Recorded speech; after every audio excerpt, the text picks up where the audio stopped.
Everyone, how are you to all? I hope so you are doing well. My name is Renu.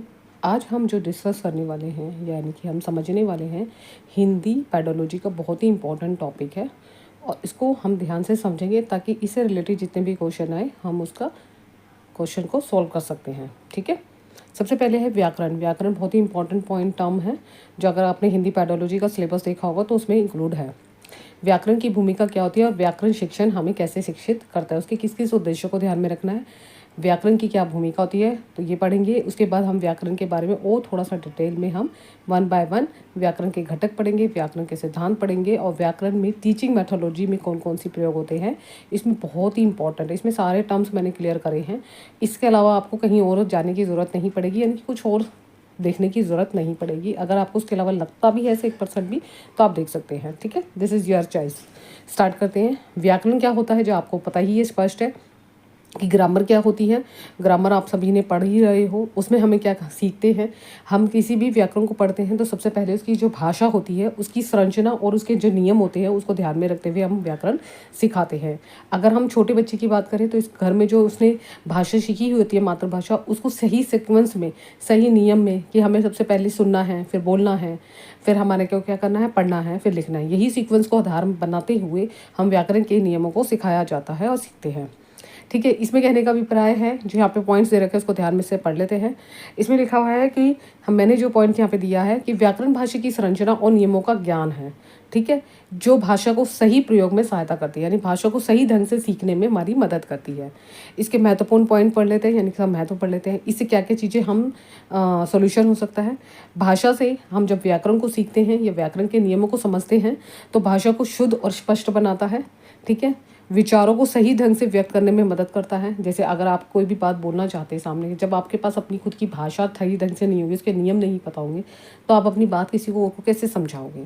तो दूसरा point, third point जो important है, लेखन और बोलने की क्षमता का विकास होता है। ये 2 पॉइंट टर्म मैंने आपको स्टार्टिंग में भी बताई थी, बहुत इंपॉर्टेंट है। भाषा की समझ और प्रभावशीलता बढ़ती है, ये इंपॉर्टेंट टर्म्स है। संचार को, यानी कि आपके जो कम्युनिकेशन स्किल है जिसमें हम मीडिया, मास मीडिया, ये सारी चीज़ें हम बातचीत करते हैं, उसको प्रभावी और सार्थक बनाता है और अन्य विषयों के अध्ययन में भी सहायक करता है। तो ये सारे जो नियम है हमें लैंग्वेज तो सिखाते ही जाता है, भाषा को निपुण तो बनाता ही बनाता है, साथ ही अदर जो अध्ययन है, जो विचार हैं, जो आपके सब्जेक्ट है, जो आपकी विषय है, उसको भी सहायक करने में, मतलब उसको भी अच्छा बनाने में मदद करता है। ये आपको समझ में आ गया होगा व्याकरण की भूमिका क्या होती है, व्याकरण के महत्व क्या होते हैं। दूसरा है व्याकरण शिक्षण के उद्देश्य क्या होते हैं, बहुत इंपॉर्टेंट है। व्याकरण उसके जो शिक्षण के उद्देश्य की बात करूँ तो ऑब्जेक्टिव्स क्या क्या होते हैं, सबसे पहले वन बाय वन समझ लेते हैं। भाषा, छात्रों में भाषा के प्रति रुचि उत्पन्न करना, यानी कि कोई भी हम नियम सिखा रहे हैं, जब तक बच्चे का इंटरेस्ट नहीं होगा वो उस भाषा को सीखने में कहीं ना कहीं नीरसता आ जाएगी, वो उसे बोरियत लगेगी और उसको समझ नहीं आएगा, उसको ऐसा लगेगा कि बस ये बोले ही जा रहे हैं और भाषा उनको समझ में नहीं आ रही। साथ ही साथ इसमें कहा गया है पॉइंट, जो दूसरा पॉइंट है हम उसको समझते हैं। इससे क्या होगा, जब किसी भी ऑब्जेक्ट को हम देखते हैं तो शुद्ध भाषा के प्रयोग की आदत डालना, यानी कि हम जब किसी भी नियम में आते हैं या किसी भी नियम के व्याकरण के शिक्षण करते हैं, टीचिंग करते हैं, एक टीचर टीचिंग करता है तो उस चीज़ को ध्यान में रखता है कि भाषा को पूरे शुद्ध तरीके से बोलना है, सही ढंग से बोलना है और बच्चे के इंटरेस्ट के अकॉर्डिंग ही व्याकरण के नियमों को सिखाना है, यानी भाषा को सिखाना है। भाषा के नियमों में भाषा के नियमों को व्यवहार में लाना है, जो भी उसके नियम है उसको अपनी डेली लाइफ में यूज़ करना है, यानी कि प्रयोग करना है। शब्द भंडार आप सभी को पता है, वोकैब, जितनी भी अच्छी शब्दकोश कह सकते हैं, जितने जितने वोकैब आपके साथ ऐड होते रहेंगे आपके दिमाग की डिक्शनरी में, उतनी होती है आपकी जो अभिव्यक्ति क्षमता है वो इंक्रीज होगी, वो बढ़ेगी आगे की तरफ। इसमें 4 कौशल इंपॉर्टेंट है, यानी कि लिसनिंग, सुनना, बोलना, पढ़ना और लिखने की में दक्षता बढ़ेगी। आप अच्छा सुनेंगे और आपके अच्छा बोलेंगे, अच्छा पढ़ेंगे तो अच्छा लिखेंगे। ठीक है, फिफ्थ एंड लास्ट, व्याकरण का ज्ञान देकर भाषा की समझ को गहरा बनाया जा सकता है। व्याकरण से क्या क्या इंपॉर्टेंट पॉइंट्स मैंने बता दिए, ये बहुत इंपॉर्टेंट है, थोड़ा सा ध्यान देने वाली बात है, उसको हम समझ लेते हैं। यहाँ है व्याकरण भाषा का उद्देश्य नहीं होता अपितु साधन है, याद रखना ये पॉइंट। और व्याकरण का उद्देश्य भाषा का सही प्रयोग करना ही सिखाना है। ठीक है, ये इंपॉर्टेंट है, स्टार लगा लीजिए। दूसरा है व्याकरण शिक्षण की अर्थपूर्ण और रोचक होना चाहिए और साथ ही साथ बाल केंद्रित होना चाहिए, ये याद रखना है। सीटा के तथ्यों को ध्यान में रखते हुए सीधा पूछा जाता है क्वेश्चन। और व्याकरण को भाषा कौशल यानी कि LSRW के साथ ही समंजस्य, समन्विता का होता है समंजस्य करके पढ़ाना है, यानी कि एक दूसरे से को रिलेटेड करके हमें पढ़ाना है। तो यही चीज़ आपको पॉइंट में याद रखनी है। आई होप सो आपको व्याकरण और व्याकरण का महत्व और व्याकरण के जो शिक्षण के उद्देश्य है वो समझ में आ गया। अब हम समझते हैं घटक की ओर। इसमें कौन कौन से चीज़ें यूज़ कर सकते हैं। सबसे पहला है कि व्याकरण के मुख्य कंपोनेंट्स जो होते हैं, जिसमें हमारी फोनोलॉजी ध्वनि होती है, ठीक है, हमें ध्वनि का अध्ययन करना चाहिए। शब्दों का ज्ञान हो जाता है इसमें। मोनोलॉजी, इसमें मोनोलॉजी का मतलब क्या होता है कि शब्दों के रूप में या रचना का ज्ञान हो जाता है इसमें, ठीक है। ये बताऊँ ये क्या है, ये हम जब लैंग्वेज पढ़ेंगे ना उसमें ये सारी चीज़ें मैंने फोनोलॉजी में हमें इंग्लिश में पढ़ते हैं ना, हमें सिर्फ ध्वनि सुनाई दे रही है।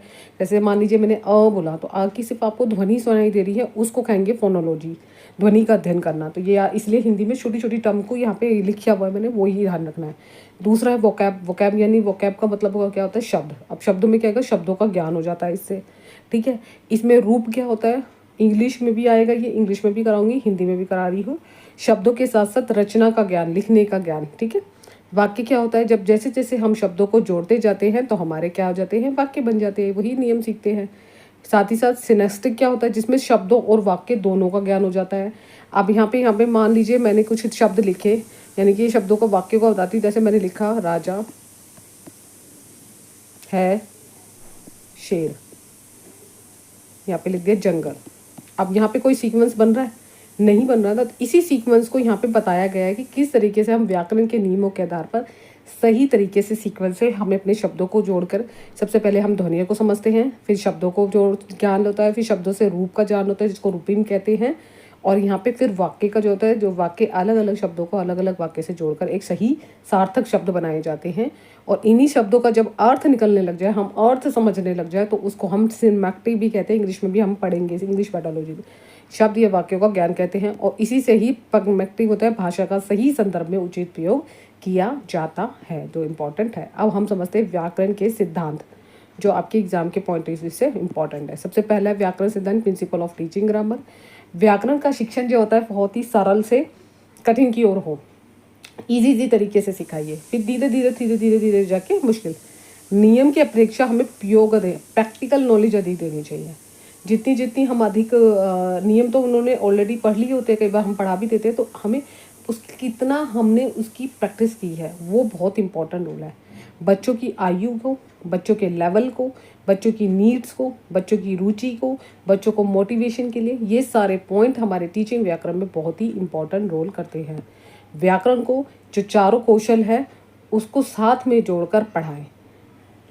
लिसनिंग यानी पढ़ना, पढ़ना, सुनना, बोलना, लिखना, ये चारों कौशल। इसके सीक्वेंस होता है, अगर सीक्वेंस की बात करूँ तो सबसे पहले सुनना, फिर बोलना, फिर यहाँ पे पढ़ना और लास्ट में लिखना।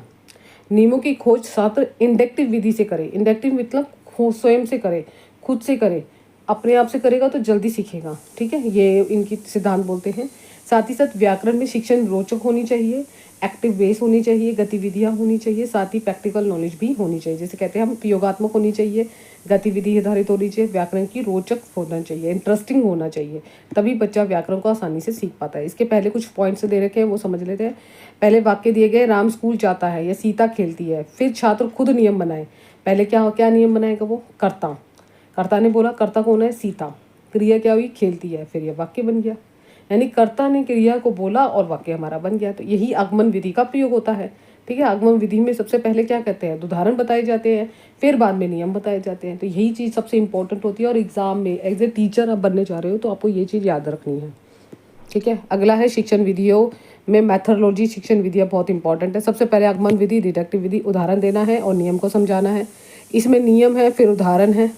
प्रयोगात्मक यानी प्रैक्टिकल विधि जो हिंदी में प्रयोग हो जाती है, इसमें भाषा के व्यवहारिक प्रयोग के माध्यम से सिखाना, यानी प्रैक्टिकल करके, प्रैक्टिकल यानी क्वेश्चन की प्रैक्टिस करा के क्वेश्चन को कराना है। गतिविधि एक्टिव बेस्ड लर्निंग मेथड बहुत इंपॉर्टेंट है, वेरी इंपॉर्टेंट है। खेल से सिखाना, अभ्यास करके सिखाना। बड़ी क्लासेस में हम क्या करते हैं, प्रैक्टिस करते हैं, उनको वर्कशीट दे देते हैं, उनको प्रैक्टिस कराते हैं। तो ये चीज़ होता है। ग्रुप में बिठा देते हैं कि आप डिस्कशन करो, ये टॉपिक आप ही करो, ये करो, और आपस में डिस्कस करके उनका जो भी प्रॉब्लम्स होती है वो आपस में डिस्कस करके सॉल्यूशन कर देते हैं। कॉन्स्ट्रक्ट मेथड क्या होता है, ये बहुत इंपॉर्टेंट है, स्टार लगा दीजिए। संदर्भ आधारित मेथड, इसमें वास्तविक जीवन की परिस्थितियों के अकॉर्डिंग का बच्चों को प्रयोग दिए जाते हैं, प्रैक्टिकल बेस्ड क्वेश्चन कराए जाते हैं, तो इसमें याद रखना बहुत इंपॉर्टेंट टर्म है। तो ये सारी जो विधियाँ हैं वेरी वेरी इंपॉर्टेंट है, कोई भी विधि मिस मत करना।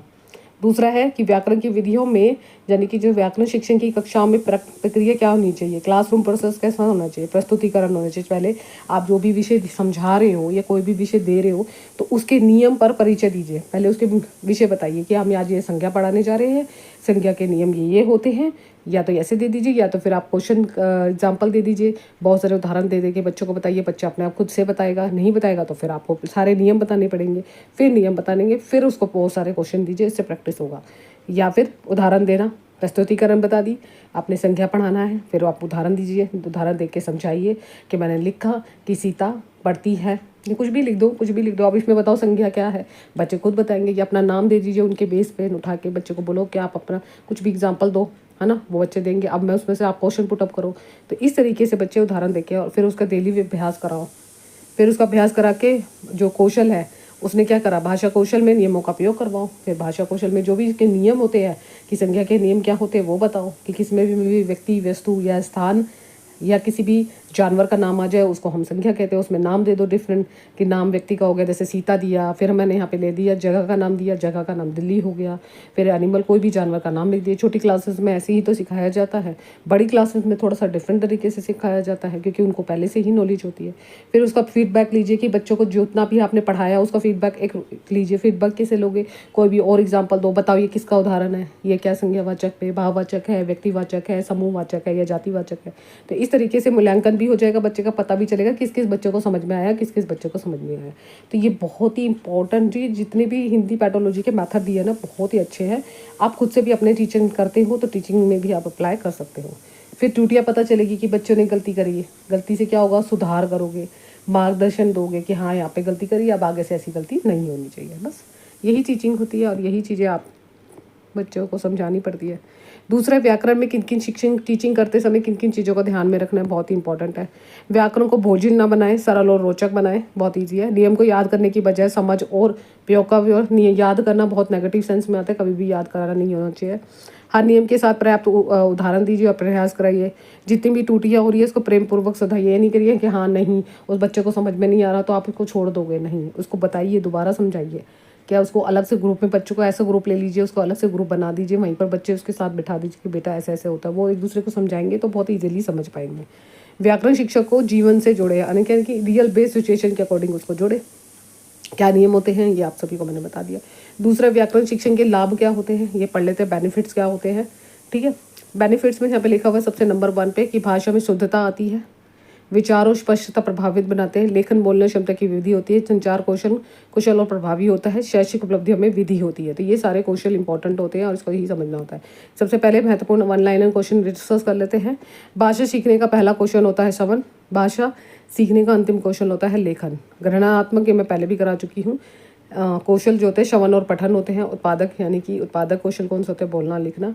बाल केंद्रित भाषा शिक्षण, संप्रेक्षणात्मक एक गतिविधि, ये इंपॉर्टेंट टर्म्स है, ये स्टार लगा लो। नियम से उदाहरण की और निगमन विधि होती है। सारे नियम है ये जो मैं पढ़ा चुकी हूँ विधि में, अगर आपने वहाँ देखा होगा, उदाहरण से नियम की आगमन विधि होती है। नीचे दिया गया व्याकरण का उद्देश्य होता है सही और प्रभावी प्रयोग करना, ताकि बच्चे का जो है न केवल नियम को याद करना। इन्होंने कहा है कि व्याकरण शिक्षक को संप्रेक्षात्मक द्वारा, गतिविधियों द्वारा छात्रविधि बनाने में एक सफल कुंजी महत्वपूर्ण मानी जाती है। तो आई होप सो आपको ये बहुत सारी छोटी सी वीडियो में मैंने बहुत सारी चीज़ें आपको व्याकरण से, इससे बाहर क्वेश्चन अगर आपने समझ लिया तो अपने आप जितने भी क्वेश्चन आएंगे ना आसानी से कर पाओगे। इसमें TLMN भी बता दिया, विधियाँ भी बता दी कि हमें क्या क्या चीज़ें करनी चाहिए, इससे क्या महत्व होगा, क्या क्या चीज़ें सॉल्व होगी, टूटियाँ क्या होगी, मार्गदर्शन किस तरीके से होगा। ये आप खुद से भी अपनी लाइफ में अगर आप टीचिंग करते हैं तो यूज़ भी कर सकते हैं। Thank you so much. अगर वीडियो अच्छी लगे तो ज़्यादा से ज़्यादा शेयर कर देना, लाइक कर देना। Bye bye, take care, have a nice day.